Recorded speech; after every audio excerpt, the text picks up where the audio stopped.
I never believed in family curses until I inherited one. My name is Marcus, and 3 months ago, my Uncle Theodore passed away suddenly. We weren't close. He was the eccentric one in the family, spent 40 years working as a bank manager in a small town I'd never even visited. At his funeral, there were maybe 6 people, including myself and the priest. What struck me as odd was how the few locals who attended kept their distance from me. Not just polite funeral distance, but actual fear. When I introduced myself as Theo's nephew, this elderly woman actually crossed herself and walked away. I thought grief made people act strangely, but now I know better. The lawyer handling Uncle Theo's estate was equally strange. He handed me a single brass key and a slip of paper with an address. No explanation, just said Theo had left specific instructions that only I was to open safety deposit box 1247 at First National Bank of Millbrook. When I asked what was inside, the lawyer just shook his head and said he didn't know. Didn't want to know. I drove to Millbrook the following Tuesday. It's one of those towns that time forgot, where half the storefronts are boarded up and the other half look like they should be. The bank was a brick building from the 1920s, all heavy wooden fixtures and brass fittings that had seen better decades. The bank employee who helped me kept glancing at the key in my hand like it might bite her. When I mentioned Uncle Theo's name, her face went pale. She led me down to the vault in complete silence, her heels echoing off the marble floor like a countdown. Safety deposit box 1247 was larger than I expected, about the size of a shoebox. Alina inserted her key, I inserted mine, and the metal door swung open with a soft click that somehow sounded final.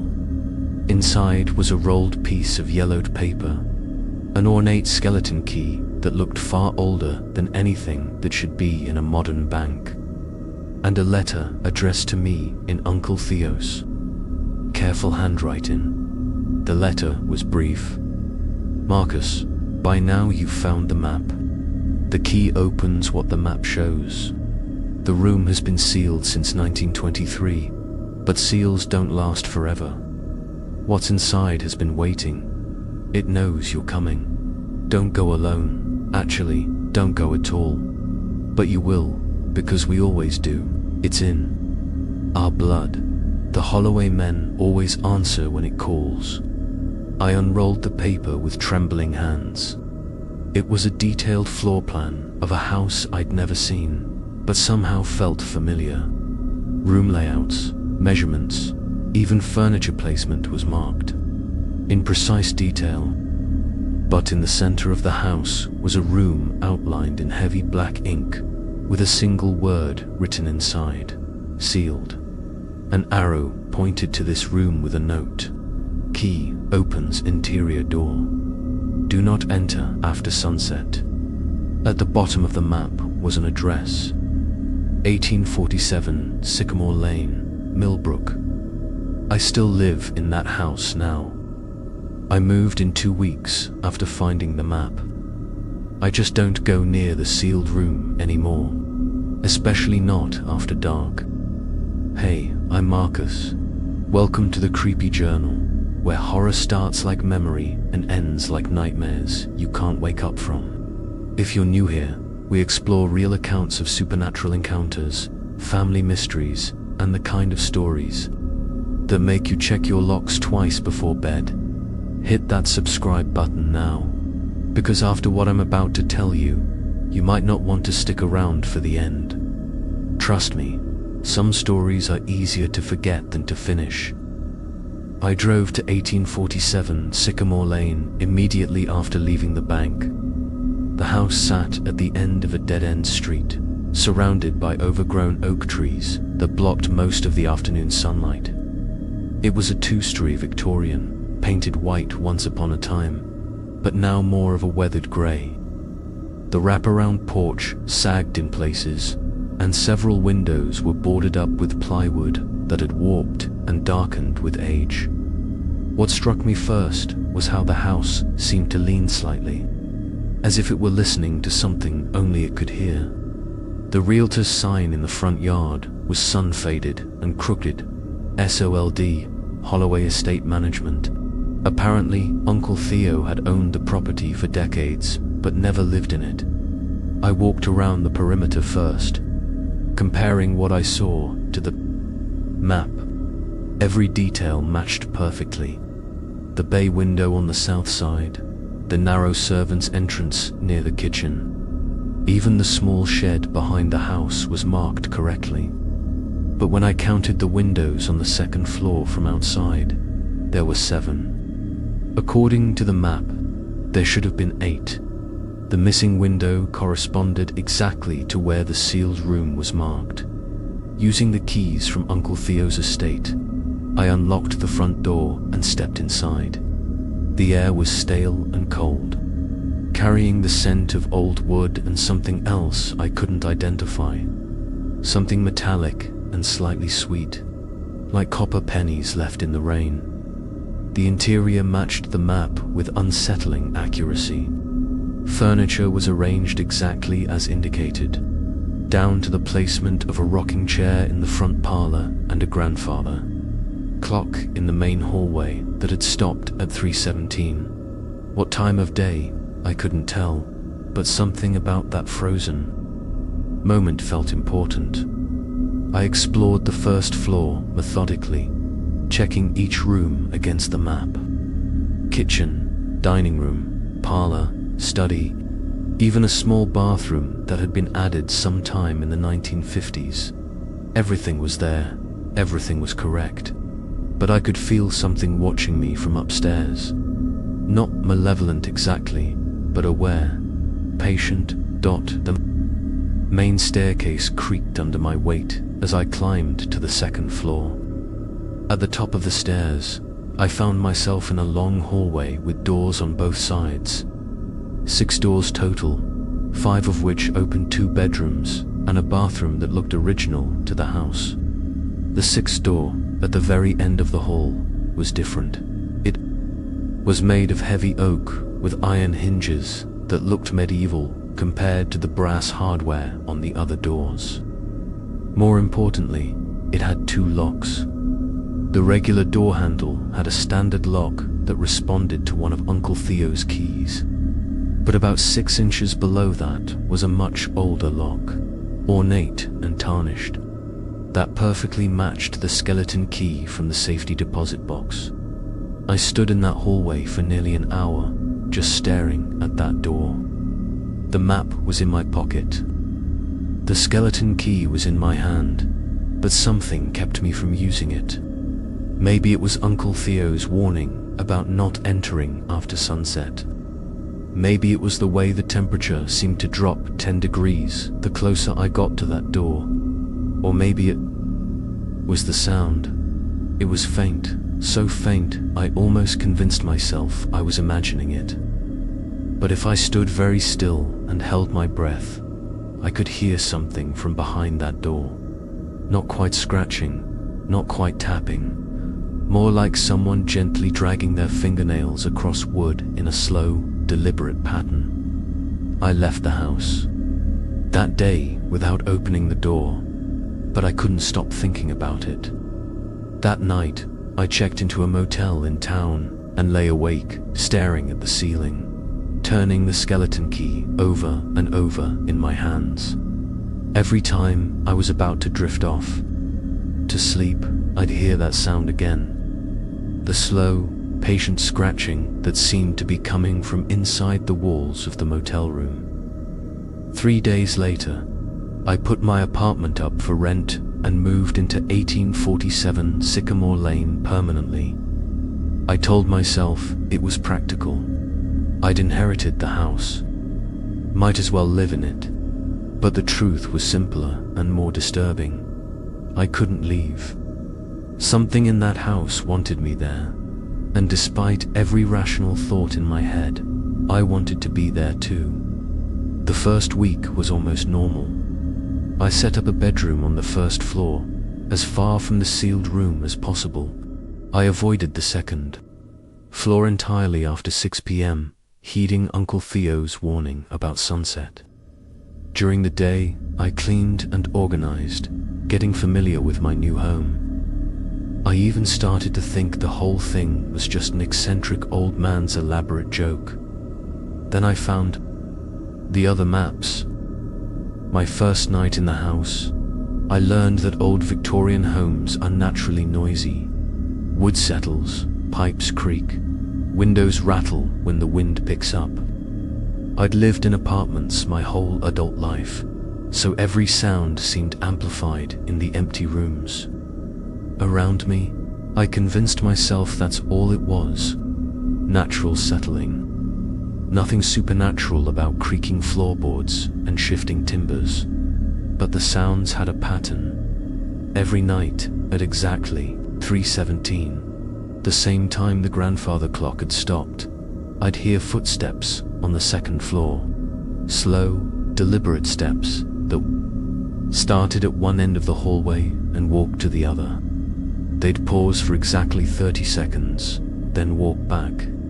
This happened 3 times, always the same pace, always the same route. The first few nights, I grabbed a flashlight and went upstairs to investigate. The hallway was always empty, but I noticed something odd. The dust on the floor showed no disturbance except for my own footprints from earlier in the day. Whatever was walking up there left no traces. On the 4th night, I decided to time the footsteps more carefully. I sat in the main hallway downstairs with my phone's timer app ready. At 3:17 a.m. exactly, the footsteps began. But this time, I could track their exact path. They started at the sealed room door, walked to the opposite end of the hall, paused, then returned. 3 round trips, always ending at the sealed room. That's when I realized something else. During those 30-second pauses, I could hear the scratching sound from behind the sealed door. But it wasn't random anymore. It had rhythm, like someone tapping out a code or trying to respond to the footsteps. The temperature drops started. On the 5th night, I'd be sitting in the living room, and suddenly my breath would fog. The cold didn't spread gradually like you'd expect from poor insulation or a draft.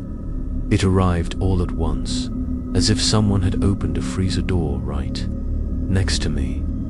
These cold spots moved through the house seemingly at random, but they always originated from directly below the sealed room. I installed a thermometer in the main hallway and started keeping records. Normal room temperature was around 72 degrees. During the cold episodes, which lasted exactly 4 minutes each time, the temperature would drop to 45 degrees. Not gradually, but instantly. Then, just as suddenly, it would return to normal. The electrical problems began during my 2nd week. At first, it was just the lights in the upstairs hallway. They'd flicker for a few seconds around 3 a.m., then go back to normal. But the pattern expanded quickly. Soon, every light bulb in the house would flicker simultaneously at random times throughout the night. I had an electrician come out to check the wiring, but he couldn't find any problems. What really unsettled the electrician was the power consumption. According to the meter, the house was using twice as much electricity as it should, but he couldn't find any appliances or systems that would account for the extra draw. When I mentioned the temperature drops, he looked at me strangely and suggested I might have a geothermal problem, but his equipment showed no evidence of underground heating or cooling systems. The scratching sounds evolved to what started as simple dragging noises became more complex. Sometimes it sounded like someone writing or drawing. Other times, it was rhythmic, almost like Morse code. I started recording these sounds on my phone. but the recordings always came out as nothing but static. Whatever was making the noise didn't seem to register on electronic devices by the end of my second week in the house. I'd established a routine. I'd avoid the second floor after sunset, keep detailed logs of the strange occurrences, and try to research the house's history during the day. I told myself I was being scientific about it, gathering evidence, approaching the mystery logically. But the truth was, I was scared to leave, and even more scared to stay. Every rational part of my brain screamed that I should pack up and never come back. Yet every morning, I'd wake up feeling oddly refreshed, like the house had somehow given me the best sleep of my life. And every night, despite the strange sounds and temperature drops, I felt safer inside those walls than I had anywhere else. It wasn't until I found Uncle Theo's hidden journals that I understood why the house wasn't just haunted, it was hunting. And it had been patiently waiting for the right Holloway to come home. 3 weeks into living at 1847 Sycamore Lane, I finally worked up the courage to unlock the sealed room, not to enter it, just to see what Uncle Theo and whoever came before him had been so desperate to keep closed. I waited until when the sun was at its brightest and the house felt as normal as it ever did. Standing in the upstairs hallway, I could hear my heart beating as I inserted the regular key into the standard lock. It turned easily, as if it had been recently maintained. The skeleton key required more effort. The old lock was stiff, but it eventually gave way with a soft click that seemed to echo through the entire house. I expected the door to swing open on its own, like in every horror movie I'd ever seen. Instead, it stayed firmly closed. I had to actually push it open, and when I did, I understood why Uncle Theo had been so insistent about not entering after sunset. The room defied the laws of physics and architecture. From the outside, based on the house's structure and the placement of windows, the sealed room should have been about 12 feet by 10 feet. A decent-sized bedroom or office. But looking through the doorway, the room stretched back at least 30 feet and was nearly twice as wide as it should have been. The ceiling was also wrong, angling upward into shadows that seemed deeper than they had any right to be. More disturbing was the fact that the room had a window, a large bay window that looked out onto what should have been empty air, since this was the back corner of the house's second floor. But through that impossible window, I could see a garden that didn't exist. Perfectly manicured hedges, stone pathways, and flower beds arranged in intricate patterns. The sky beyond the garden was always twilight, caught in that strange purple light between day and night. The room itself was furnished like a child's bedroom from the 1890s. A small bed with an iron frame, a wooden desk with an oil lamp, a rocking chair, and built-in shelves lined with books and toys. Everything was in perfect condition, as if it had been preserved in a museum. There was no dust, no signs of age or decay. Even the oil lamp flickered with a steady flame, though I could see no source of fuel. But what drew my attention immediately was the far wall. Where there should have been solid wall, there was another door. This one was painted bright red and had no lock at all, just a simple brass handle. The skeleton key I'd used to open the sealed room was clearly meant for this interior door. I stood in the doorway for nearly an hour, trying to process what I was seeing. The room violated every rule of architecture and physics I knew. It was bigger inside than outside. It had a window that looked onto an impossible view, and it contained a door that led somewhere I couldn't even begin to imagine. What kept me from entering wasn't fear exactly, but a growing sense of certainty that once I stepped across that threshold, everything would change. The house had been patient so far, content to let me adjust to its smaller mysteries. But this room was different.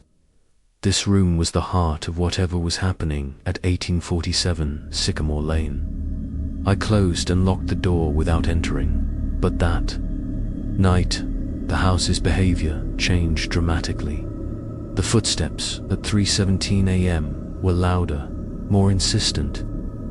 Instead of 3 measured trips down the hallway, I heard what sounded like pacing, back and forth, for over an hour. The scratching sounds from behind the door became more frequent and more complex. Sometimes it sounded like writing, sometimes like desperate clawing. The cold spots appeared more often and lasted longer. I'd be watching television, and suddenly the entire living room would feel like a walk-in freezer. My breath would fog, and frost would actually form on the windows.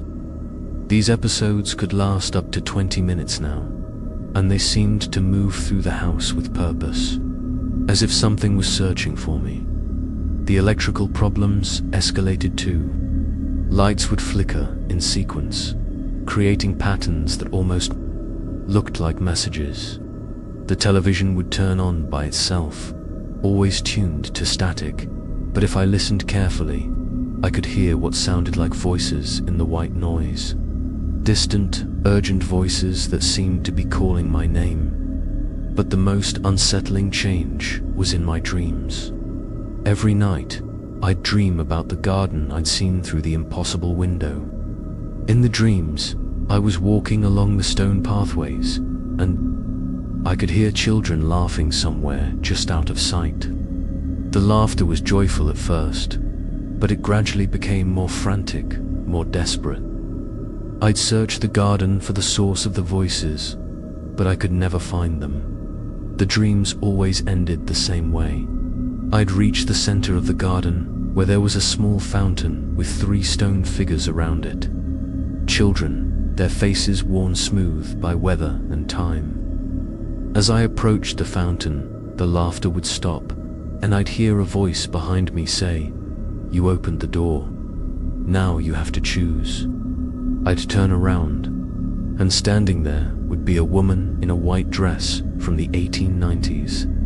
Her face was kind but infinitely sad, and her eyes held a warning I couldn't quite understand. She'd point toward the house, and I'd see that the red door from the sealed room was now standing open, leading not back into the room but directly into the garden, where I stood. "They've been waiting so long," she'd say, "but if you go through, you can't come back. Not the same way you went in." I'd wake from these dreams feeling exhausted, as if I'd actually been walking through that garden all night. And every morning, I'd find grass stains on my pajamas and dirt under my fingernails, even though I knew I'd never left my bed. The dreams continued for a week before I realized they weren't entirely dreams. On a Thursday morning, I woke to find a single white flower on my nightstand. A flower that matched exactly the ones I'd seen growing in the impossible garden beyond the sealed room's window. That evening, I decided to conduct an experiment. I set up a camera in the upstairs hallway, pointed directly at the sealed room door. If something was moving around up there at night, I wanted evidence. I also placed a digital recorder outside the door to capture the scratching sounds more clearly than my phone had managed. What I discovered changed everything. The camera recorded nothing unusual. The hallway remained empty all night, just as it appeared during my previous investigations. But the audio recorder captured something extraordinary. For 6 hours, from midnight until dawn, there was a constant stream of whispered voices coming from behind the sealed door. Most of it was too faint to understand. Layered conversations that sounded like multiple people talking at once. But there were clear phrases scattered throughout. He opened the first door. The map brought him home. Tell him about the others. The Whitmore children are still waiting." And most unsettling of all, repeated several times throughout the recording, Uncle Theo couldn't leave either. I spent the entire next day analyzing the recording, playing sections over and over, trying to isolate individual voices. What I found made my blood run cold. There were at least 7 distinct voices on that recording. 3 of them sounded like children. That night, I decided to try communicating directly. I sat in the hallway outside the sealed room with a notebook and pen. And when the whispers started around midnight, I spoke clearly toward the door. "I can hear you," I said. "I'm Uncle Theo's nephew, Marcus. Can you tell me what you want?" The whispers stopped immediately. The silence was so complete it felt oppressive, like the entire house was holding its breath. Then, after about 30 seconds, a single voice spoke. Not whispered, but spoken clearly enough that I could hear every word. "We want to go home." It was a child's voice, a little girl who couldn't have been more than 8 years old. "Where is home?" I asked. "Through the red door, but it's been locked so long. The garden is dying without us." "What happened to you?" The silence stretched longer. This time, when the voice came back, it was fainter, as if the speaker was moving away from the door. "We were playing hide and seek. Mama said not to go in the sealed room, but we found the key. We went through the red door to play in the garden, but when we tried to come back, the door was locked from the other side." My hands were shaking as I wrote this down. "Who locked it?" "Papa," he said, "we were sick, that we might make other people sick too. He said it was better if we stayed in the garden until we got better. But we never got better. And now we can't remember what being sick felt like." "How long have you been there?" "Since the house was new. Since before the big war. Since before the cars replaced all the horses." I calculated quickly in my head. If the house was built in the 1890s, and there was a big war shortly after, she was talking about World War I. These children had been trapped for over a century. "What about Uncle Theo? What happened to him?" The little girl's voice became excited. "Uncle Theo was nice. He brought us books sometimes, and candy. He'd sit by the door and read to us.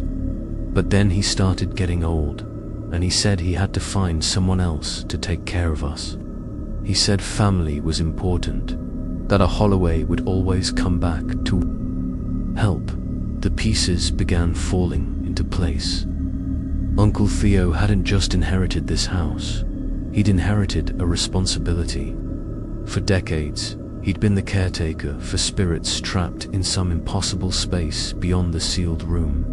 And now that responsibility had passed to me. "Are there others besides you and your family?" "Oh yes," the little girl said, and her voice took on a sad tone. "Uncle Theo is here now too. He came through the red door 3 months ago, right before he got sick in the other world.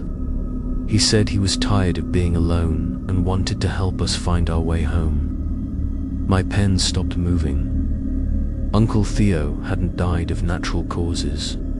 He'd chosen to join whatever was trapped behind that red door, and in doing so, he'd ensured that someone from the family would come to take his place as guardian. "Is Uncle Theo okay? He's happy here. The garden is beautiful when you don't have to worry about going back. But he misses you. He talks about you sometimes, about how smart you are, how you'll figure out the right thing to do." "What is the right thing to do?"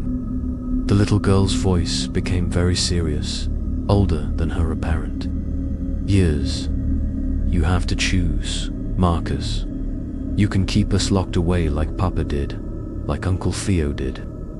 Visit sometimes, bring us stories and company. Or you can open the red door and let us go home."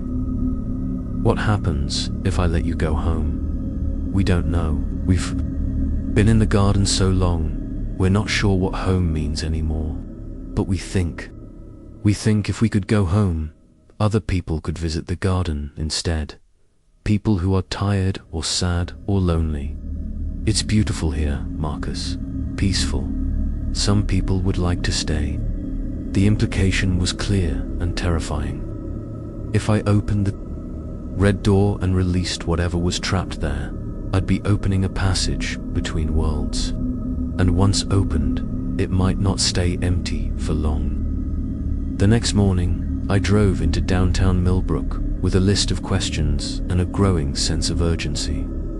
The conversation with the trapped spirits had given me names and timeframes, but I needed historical context to understand what I was really dealing with. My first stop was the Millbrook Historical Society, housed in a converted mansion on Main Street. The elderly volunteer at the front desk, Mrs. Dorothy Ashford, recognized me immediately.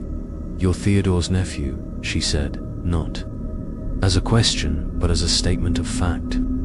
"We'd been wondering when you'd come by. You knew my uncle." Everyone knew Theo. He was our most dedicated researcher, spent decades digging through our archives, always looking for information about the same property. She paused, studying my face carefully. 1847, Sycamore Lane. I wasn't surprised that she knew, but her directness was unsettling. "What can you tell me about the house?"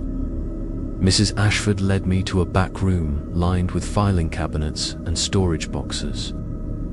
The house was built in 1892 by Jonathan Whitmore, a wealthy businessman who'd made his fortune in textiles. He moved his family here from Boston, said he wanted a fresh start away from the city's corruption and disease. She pulled out a thick folder and set it on the table between us. The Whitmores had 3 children, Catherine, age 8, William, age 6, and little Mary, age 4, beautiful children by all accounts. But in the spring of 1894, all 3 became ill with what the doctors called a wasting sickness. I opened the folder and found newspaper clippings from the 1890s. The headlines were grim. Whitmore children quarantined. Mysterious illness baffles. Physicians, tragic loss for prominent family. What kind of illness? Nobody knows for certain. The symptoms were ... unusual. The children would sleep for days at a time, but they'd talk in their sleep, having conversations with people who weren't there. When they were awake, they'd speak about playing in a garden that didn't exist, meeting other children who'd supposedly died years before. Mrs. Ashford sat down across from me, her expression grave. Jonathan Whitmore was convinced the illness was supernatural in nature. He consulted with spiritualists, brought in priests, even hired a man who claimed he could speak with the dead. Nothing helped. What happened to the children? That's where the story gets strange. According to the official records, all 3 children died within a week of each other in May 1894. They were buried in the family plot at Millbrook Cemetery. But ... She leaned forward conspiratorially. There are no death certificates, no medical examiner's reports, and several people at the time claimed they could still hear the children playing in the Whitmore house long after the funeral. I felt a chill. That had nothing to do with the building's old heating system. The neighbors heard them, for months afterward. Laughter, running footsteps, voices calling to each other. It got so bad that Jonathan Whitmore had to seal off part of the house and post guards to keep curious townspeople away. He claimed the children's spirits were trapped somehow, that their illness had bound them to the property in a way that death couldn't break. Mrs. Ashford pulled out a photograph from the folder. It showed 3 children in formal Victorian clothing, posed in front of an ornate door, the same red door I'd seen in the sealed room. This was taken just before they became ill. Notice anything unusual about the background? I studied the photograph carefully. Behind the children, I could see part of what looked like a garden through an open doorway, but the perspective was wrong. The garden appeared to be at the same level as the room they were standing in, which should have been impossible given the house's layout. Where was this taken? Inside the house, according to Jonathan's notes, but he doesn't specify which room. After the children's single quotes as ... deaths, he had that particular room sealed permanently. Hired a contractor to brick up the doorway, though the room itself apparently remained intact behind the wall. What happened to Jonathan and his wife? Jonathan lived in the house until 1923, but he was never the same. Neighbors reported seeing him talking to empty rooms, setting out food for children who weren't there. His wife, Catherine, spent her final years in an asylum in Boston. She kept insisting her children were still alive, trapped somewhere they couldn't reach her. Mrs. Ashford closed the folder and looked at me seriously.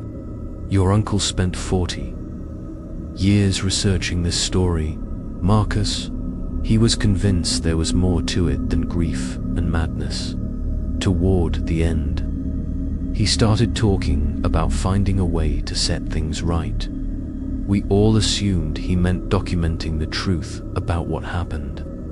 Now I'm wondering if he had something else in mind.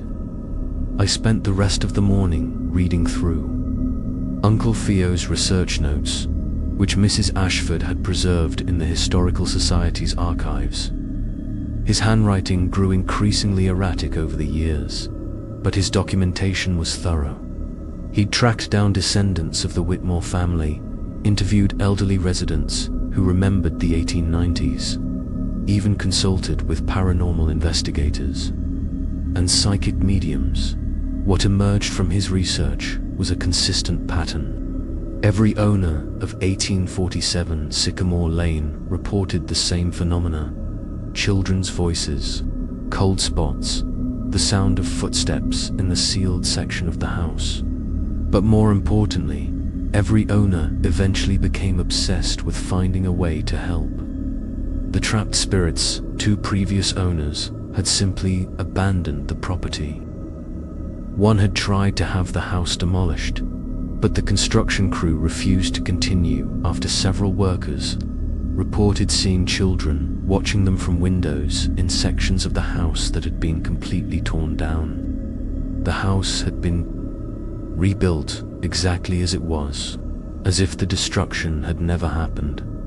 Uncle Theo's final entry was dated 3 months ago, just days before his death. I understand now why the Holloway family inherited this burden. We're not the caretakers, we're the key. The spirits aren't trapped by the house. They're waiting for the right person to open the door from the other side. I think I'm ready to be that person. As I drove home that afternoon, I noticed something that made my hands tighten on the steering wheel. Several houses along Sycamore Lane had for sale signs in their yards, but they all looked old and weathered, as if they'd been there for years. I counted 8 houses within a 3-block radius of 1847 Sycamore Lane that were apparently for sale, but I'd never seen any real estate activity in the neighborhood.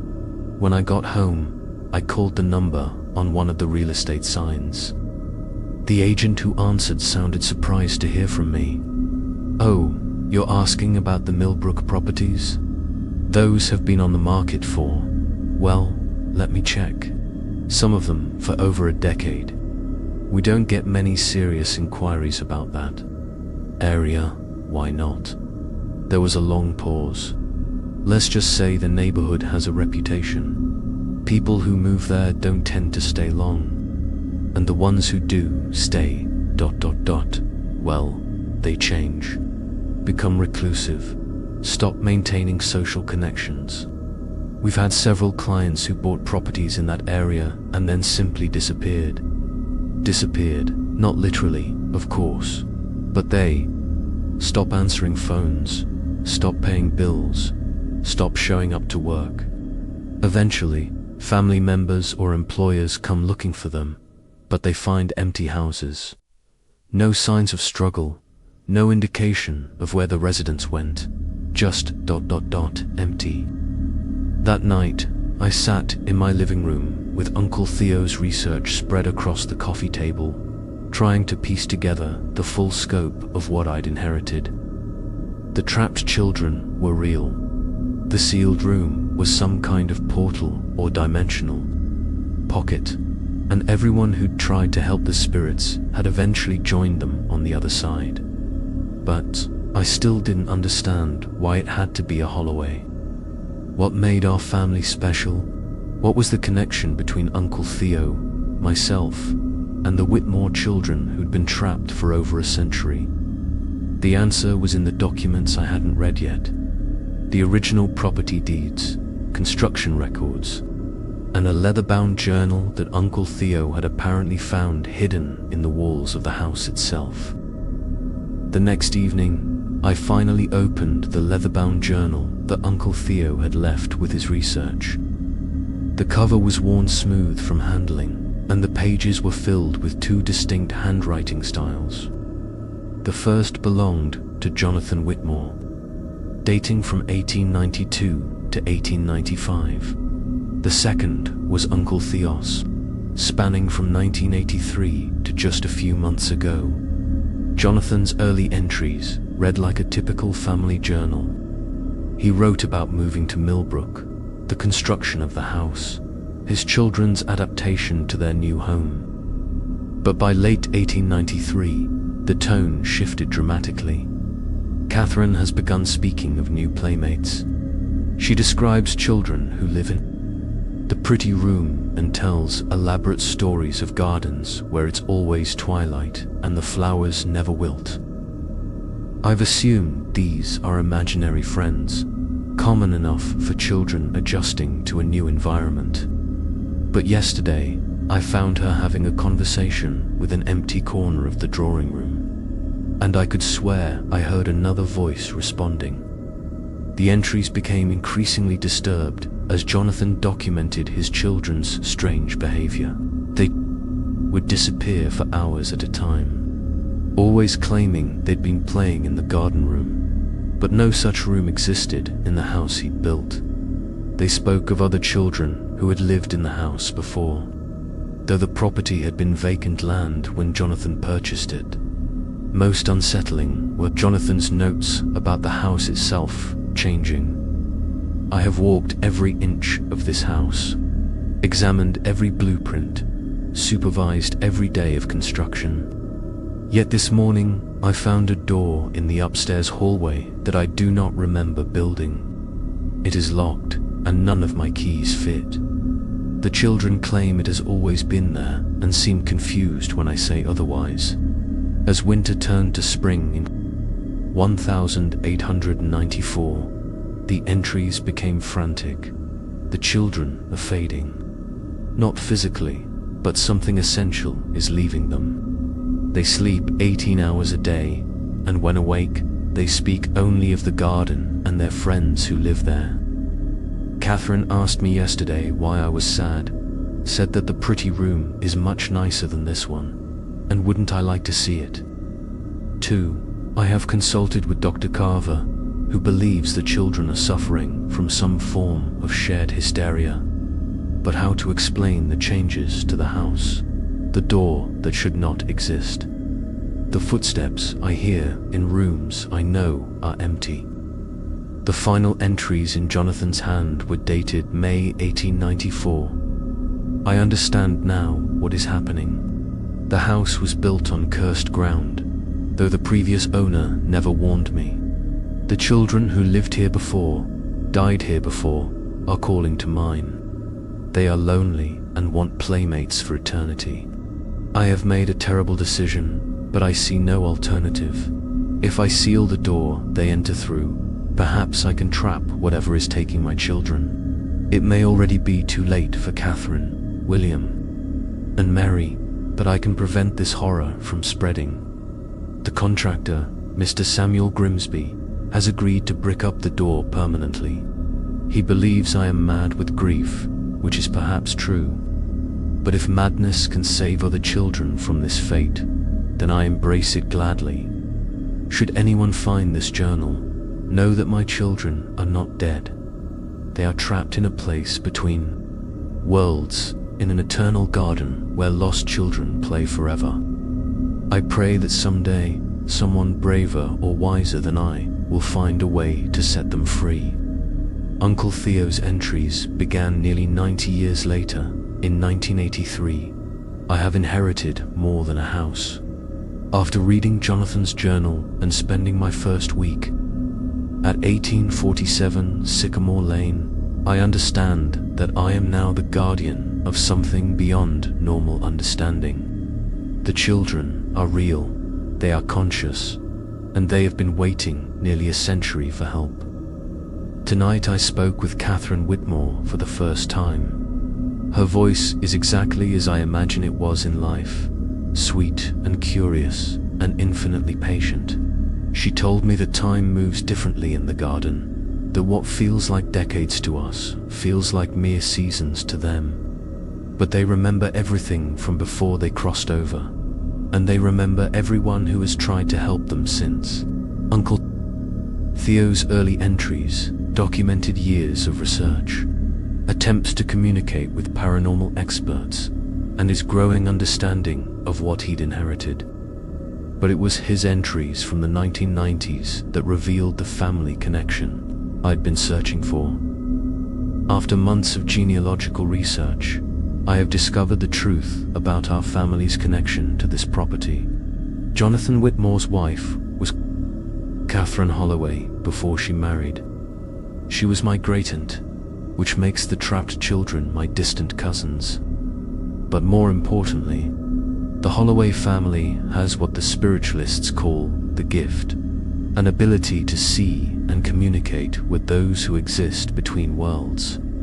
This is why I can hear the children so clearly, why the house responds to my presence differently than it did to previous owners. This is also why the burden has fallen to me, and why it will someday fall to another Holloway. We are the bridge between the world of the living and whatever realm the children now inhabit. The entries became more personal as Uncle Theo aged 40. Years I have been their guardian and companion. I read to them, tell them stories of the changing world, bring them small gifts that somehow pass through the sealed door, flowers, books, photographs. In return, they have given me purpose and a kind of peace I never found elsewhere. I never married, never had children of my own. How could I, knowing that my true family was trapped in a room that exists outside normal space and time? But I do not regret this choice. The children need someone who can dedicate their life to their care. I am growing old, and I fear what will happen to Catherine, William, and Mary when I am gone. The house has a way of calling other Holloways when needed, but what if no one comes? What if the next guardian is not strong enough or compassionate enough to accept this responsibility? Uncle Theo's final entries, written just months before his death, revealed his ultimate plan. I have been researching the original construction of the sealed room, trying to understand how Jonathan created a space that defies physical laws. I believe the key lies in the red door within the room. It is not just a portal to the garden where the children wait, but a gateway that could potentially be opened from either side. If I cross through that door while still living, I may be able to understand the mechanics of their imprisonment from the inside. More importantly, I may be able to guide them home while guiding myself to whatever comes after this life. I have written to Marcus, though I have not told him the full truth. He has the gift, stronger than mine ever was. Even as a child, he could see things others could not. If anyone can find a way to free the children without trapping himself, it is my nephew. The bloodline must continue, but not in the way Jonathan originally intended. Not to maintain the prison, but to finally open the door that has been locked for over a century. I closed the journal with shaking hands.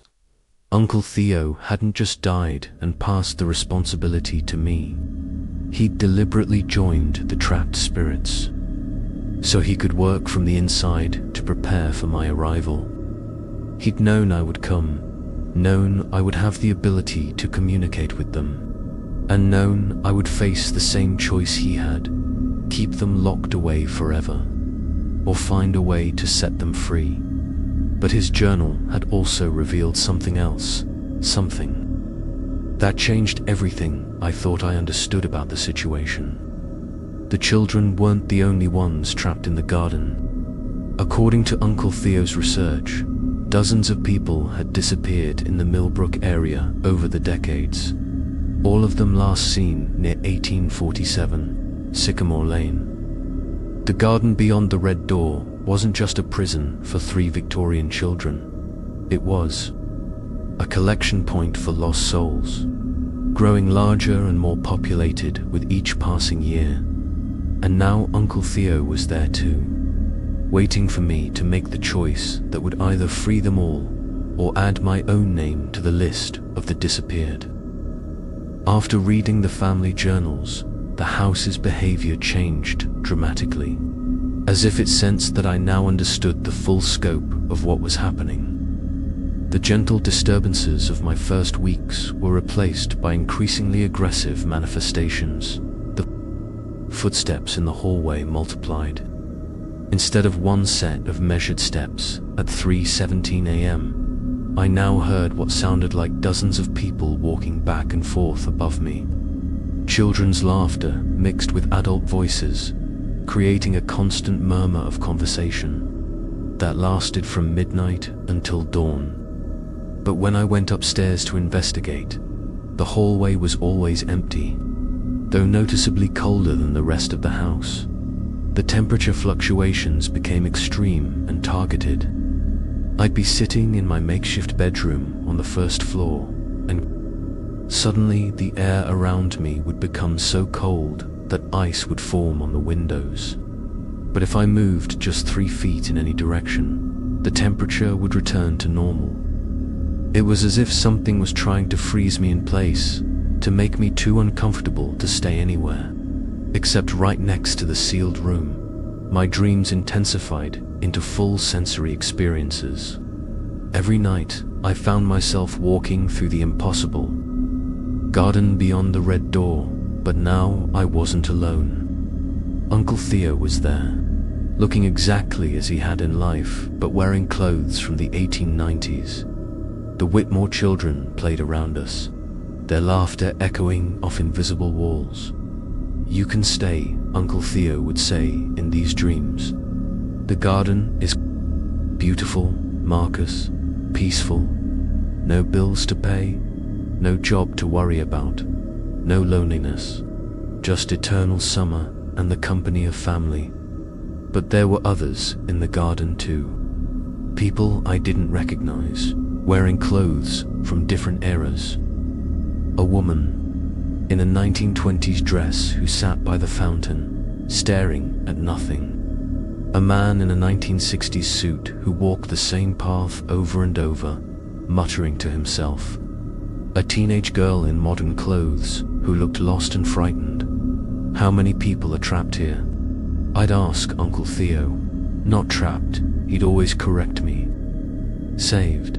This is better than what waited for us in the other world. Here, we never grow old, never get sick, never have to say goodbye. But when I looked closer at the other residents of the garden, I could see the truth Uncle Theo was hiding. They weren't at peace. They were caught in loops, repeating the same actions endlessly, their eyes vacant and their movements mechanical. Whatever this place was, it wasn't salvation. It was a beautiful prison that slowly drained away everything that made a person human. I'd always wake from these dreams exhausted, with dirt under my fingernails and the scent of flowers clinging to my clothes. But worse than the physical evidence was the growing temptation. Each morning, the real world seemed a little less appealing compared to the eternal spring of the garden. My job felt meaningless. My apartment back in the city seemed cramped and lonely. My normal life felt like a poor substitute for the peace and companionship the garden offered. The house began showing me things during my waking hours to mirrors, would reflect rooms that didn't exist, showing me glimpses of the garden from different angles. I'd catch sight of the Whitmore children playing just outside my peripheral vision. But when I turned to look directly at them, they'd be gone. Most disturbing were the phone calls. My cell phone would ring at random times throughout the day, but when I answered, I'd hear voices from the garden. Uncle Theo telling me he missed me. Catherine Whitmore asking when I was coming to play. Other voices I didn't recognize, all of them urging me to unlock the red door and join them in their eternal paradise. The electricity in the house became completely unreliable. Lights would turn on and off in patterns that spelled out messages. "Come home" flickered across the living room lamps one evening. "We're waiting" appeared on the digital clocks throughout the house. The television would display images of the garden even when it was unplugged, showing me live feeds of Uncle Theo and the children waving at me from beyond the impossible window. But the most aggressive manifestation was the way the house itself began to change. Doors would lead to different rooms than they had the day before. Hallways would stretch longer when I wasn't paying attention. The sealed room door would be standing open when I came upstairs, even though I knew I'd locked it carefully each time I checked on it.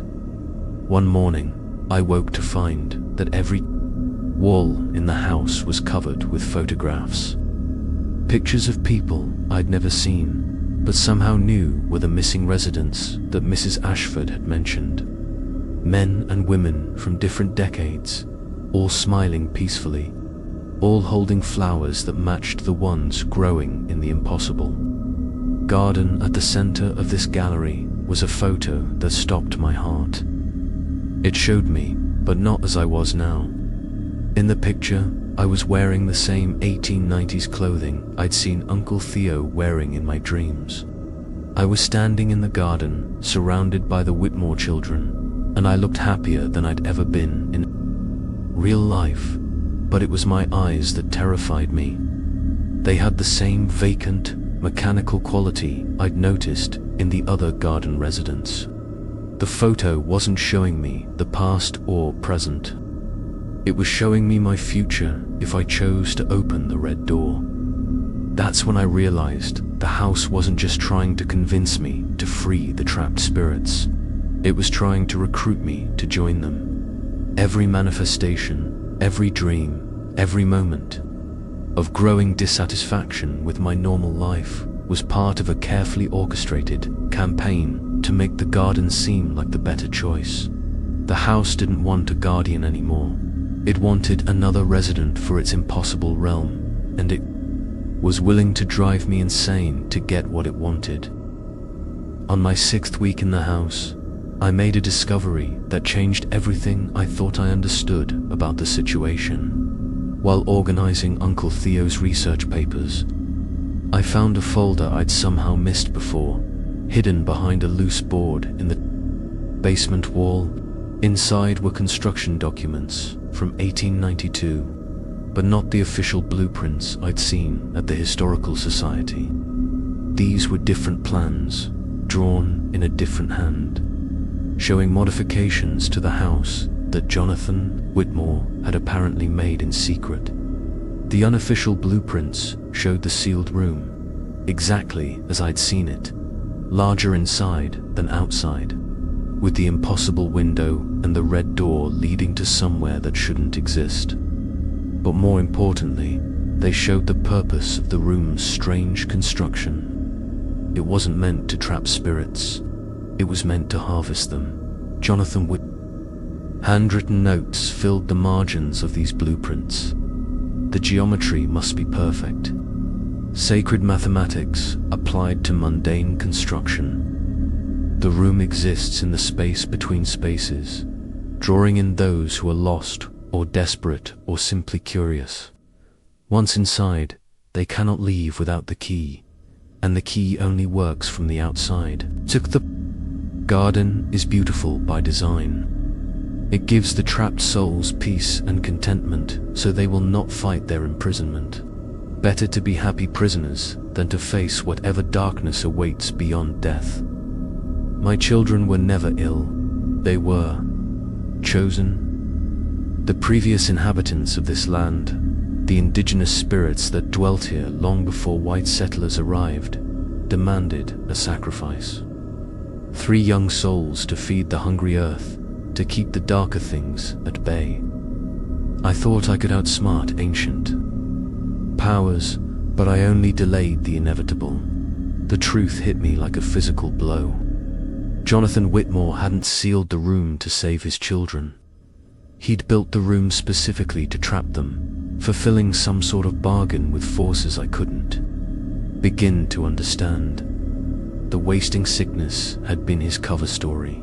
He'd deliberately led his children through the red door and locked it behind them, condemning them to eternal imprisonment to protect the broader community from something much worse. But the supernatural ecosystem he'd created was unstable. The room needed regular feeding to maintain the barrier between worlds. That's why it called to certain people, why it made them feel dissatisfied with their normal lives, why it eventually drove them to open the red door and join the garden's residents. And that's why the Holloway family had inherited the responsibility, not to care for the trapped spirits, but to ensure a steady supply of new ones. Uncle Theo's final journal entries, which I now reread with growing horror, confirmed my worst fears. I understand now that I have been complicit in a system of spiritual slavery. Every person I've helped guide to the garden, everyone I've convinced that crossing over would bring them peace, has been another sacrifice to maintain Jonathan's barrier. I told myself I was saving them from loneliness or despair, but I was really feeding them to something ancient and hungry.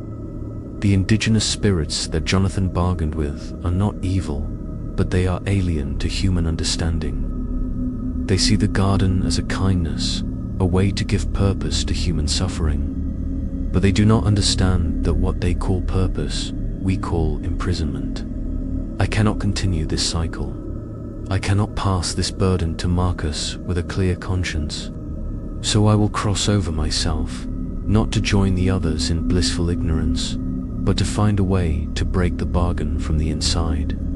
The garden may be beautiful, but it is built on a foundation of betrayal and sacrifice. If Marcus comes here, if he reads these words, he must know that he has a choice I never had. The key works both ways. It can lock the door from the outside, maintaining the barrier indefinitely, or it can be used from the inside to open all the doors at once, freeing everyone trapped in the garden, but potentially releasing whatever the barrier was meant to contain. The weight of this knowledge was crushing. Every missing person in history, everyone who'd been drawn to 1847 Sycamore Lane and never returned, had been fed to this supernatural ecosystem. Uncle Theo had spent 40 years as an unwitting recruiting agent for a prison disguised as paradise. And now the choice was mine. I could continue the cycle, becoming the new guardian and eventually guiding other lost souls to their beautiful imprisonment. I could abandon the house entirely, letting the barrier weaken until whatever ancient forces lay beneath broke free to wreak havoc on the living world. Or I could do what Uncle Theo had attempted, cross over myself and try to end the system from the inside. But there was a fourth option. one that Uncle Theo hadn't considered because he'd been too consumed by guilt to see it clearly. The construction documents showed that the room's power came from its specific geometry, from the precise mathematical relationships between its dimensions and angles. If I could disrupt that geometry, alter the room's structure enough to break the patterns that held it between worlds, I might be able to collapse the pocket dimension entirely. It would be dangerous. If I miscalculated, I could trap myself in the garden permanently, or worse, release the ancient forces without freeing the human spirits. But it was the only solution that didn't require me to sacrifice either myself or future victims to maintain an unjust system. That night, as I sat in the living room planning my approach, the house made one final attempt to sway me. Every spirit in the garden appeared to me simultaneously, not in dreams or peripheral vision, but standing right there in my living room. Uncle Theo, the Whitmore children, dozens of other people from across the decades, all of them looking peaceful and content. "Don't destroy our home," Catherine Whitmore said, her 80-year-old voice carrying a weight of centuries. "We're happy. Here, we don't want to face whatever comes next." "You don't understand," I told them. "You're not happy, you're enchanted. The garden makes you think you're content, but you're really just ... existing, going through the motions of happiness without actually feeling it." Uncle Theo stepped forward, and for the first time since I'd been seeing him in visions, his eyes looked truly alert and aware. "Marcus is right," he said to the others. "I remember now what it felt like to be truly alive, truly happy. This isn't life, it's a beautiful death." The other spirits began to flicker and fade as Uncle Theo spoke, as if his moment of clarity was disrupting the garden's hold on them. "Do what you have to do, nephew," he said as his own image began to dissolve. "Free us all, even if we're too lost to want freedom anymore." I spent the rest of the night preparing for what I knew would be my final visit to the sealed room. Tomorrow, I would either break the cycle that had claimed so many lives, or I would join the ranks of the beautifully imprisoned. But either way, the Holloway family's obligation to this cursed place would finally come to an end. The next morning, I gathered the tools I would need: a sledgehammer from Uncle Theo's basement, a crowbar, and the skeleton key that had started this entire nightmare. I also wrote a detailed letter explaining everything I'd discovered, addressed to Mrs. Ashford at the Historical Society. If my plan failed, at least someone would know the truth about what had happened at 1847 Sycamore Lane. I climbed the stairs to the second floor for what I knew would be the last time. The sealed room door stood open, as it had been doing more frequently in recent days. The impossible room beyond looked exactly as it had during my first glimpse weeks ago, larger than it should be, filled with Victorian furniture, dominated by the red door that led to the eternal garden. But now I could see the mathematical precision in its construction. Every angle, every measurement, every piece of furniture was positioned according to some cosmic geometry that allowed this space to exist between worlds. If I could disrupt enough of these relationships, the room should collapse in on itself, hopefully taking the garden and its supernatural ecosystem with it. I started with the walls, using the sledgehammer to break through the plaster and expose the framework beneath. As I worked, I could hear voices from the garden growing more distressed.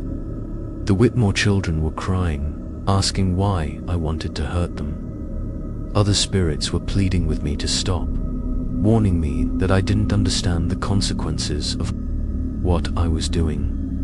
But Uncle Theo's voice cut through the others, steady and encouraging. "Keep going, Marcus. Break the patterns, set us free." With each wall I damaged, the room's impossible dimensions began to shift. The ceiling lowered, the floor space contracted, and the window looking out onto the garden flickered between different views. Sometimes I could see the spirits clearly, sometimes the garden appeared empty, and sometimes the window showed only the brick wall that should have been there all along. The red door fought me the hardest.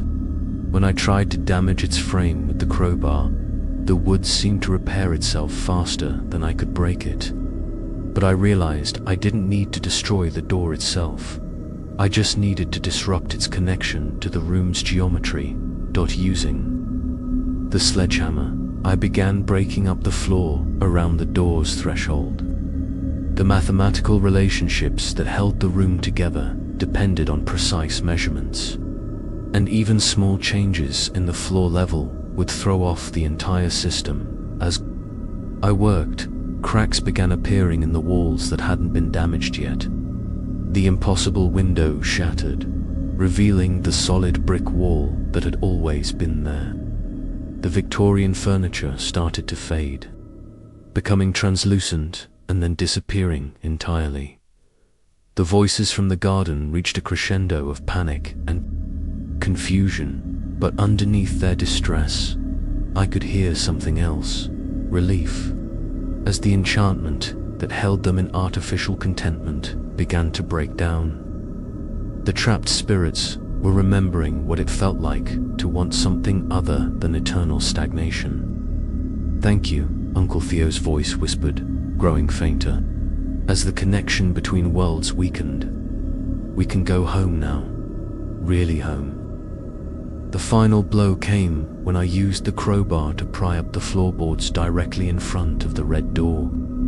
As the wood splintered and the geometric pattern was finally broken beyond repair, the entire room seemed to fold in on itself.